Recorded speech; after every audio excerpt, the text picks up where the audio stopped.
My name is Lens, and I want you to join the Lens Empire by subscribing to my YouTube channel and also smash the like button. I'm Lens.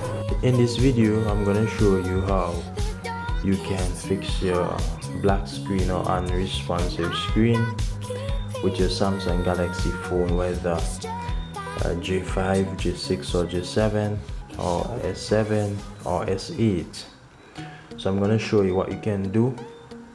The first thing that you can try to do, and this is if you haven't dropped your phone or your screen haven't suffered any sort of damage, right? But you can still go ahead and try this also. Okay, so I'm gonna show you the different methods in which you can do to solve this issue.